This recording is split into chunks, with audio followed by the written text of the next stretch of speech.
Vamos a explicar cómo funciona la dínamo como generador. Vamos a tener dos polos magnéticos que me producen un campo magnético constante. Por otra parte, vamos a tener un alambre conductor que me va a formar una espira. Es decir, vamos a cubrir una superficie, ¿verdad? Una superficie, y aquí vamos a tener los dos extremos libres, ¿verdad? Y esta espira va a poder girar en el sentido de las agujas del reloj.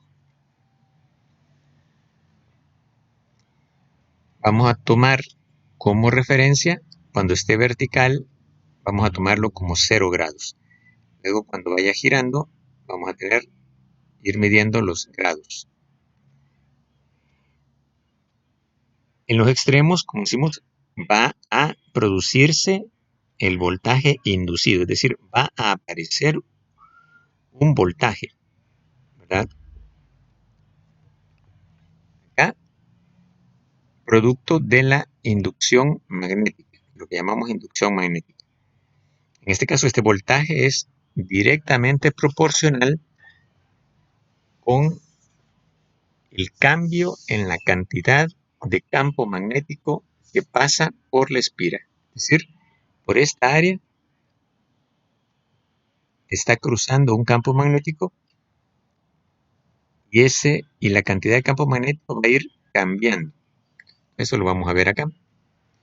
Representativamente vamos a tener aquí el campo magnético representado por estas líneas, ¿verdad? O sea que aquí tenemos 1, 2, 3, 4, 5, 6, 7, 8, 9, 10, 11, 12, 13 líneas que me representan la cantidad total de campo, ¿verdad? Las 13 líneas de campo es una cierta cantidad de campo atravesando la espira. Es decir, las 13 líneas atraviesan la espira, significa que todo el campo atraviesa la espira en este momento, en 0 grados. Ahora, vamos a tener aquí entonces nuestra referencia de 0 voltios.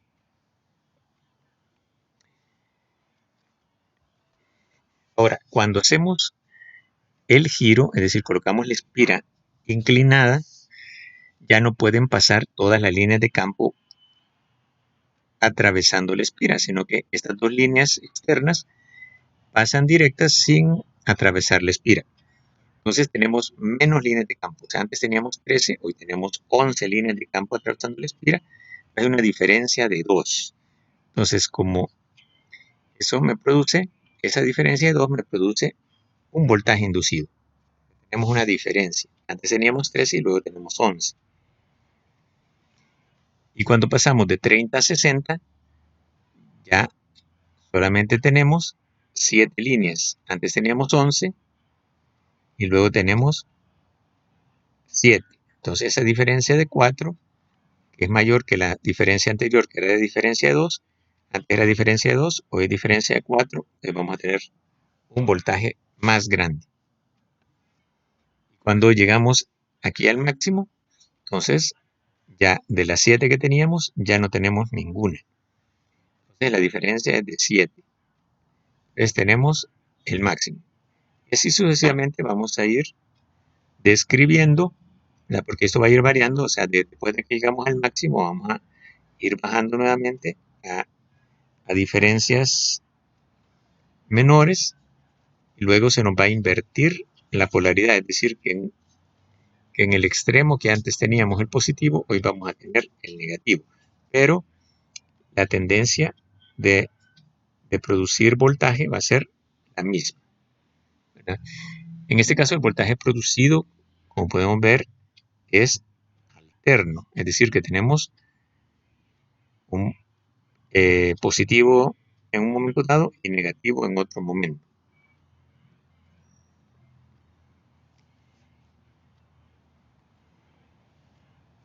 Entonces aquí tenemos nuevamente la representación ¿verdad? Aquí añadimos de que los extremos de la espira vamos a poder tomar esa diferencia potencial para utilizarlo en el exterior a través de escobillas. Las escobillas aquí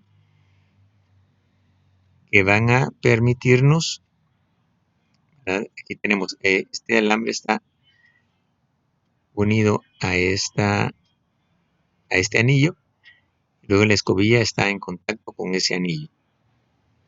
Aquí vamos a tener, ¿verdad? Lo que dijimos, un voltaje que crece, luego baja, lo cambia de polaridad, crece y baja. Okay. Entonces, pero ahora si nosotros cambiamos eso, ¿verdad? Y un terminal no está en contacto con el mismo extremo todo el tiempo, ¿verdad? En el caso anterior, este terminal, ¿verdad? Este terminal está en contacto siempre con este terminal de la espira. Este se conecta a este siempre, permanentemente. En este otro caso no, este terminal está en contacto con este primero, pero cuando esto da vuelta, este terminal se conecta con el otro. ¿Verdad? Entonces aquí está partido, ¿verdad? Que solamente este va a estar en contacto con este solamente cuando esté en este rango. Cuando gire, este va a quedar abajo y este otro de acá va a quedar arriba y se va a conectar a este. Eso me produce de que en la carga yo pueda tener siempre de este extremo positivo y en este extremo negativo. Entonces, si yo lo veo en gráfico, vamos a ver esto, ¿verdad? En este momento cambia la conexión de un terminal a otro.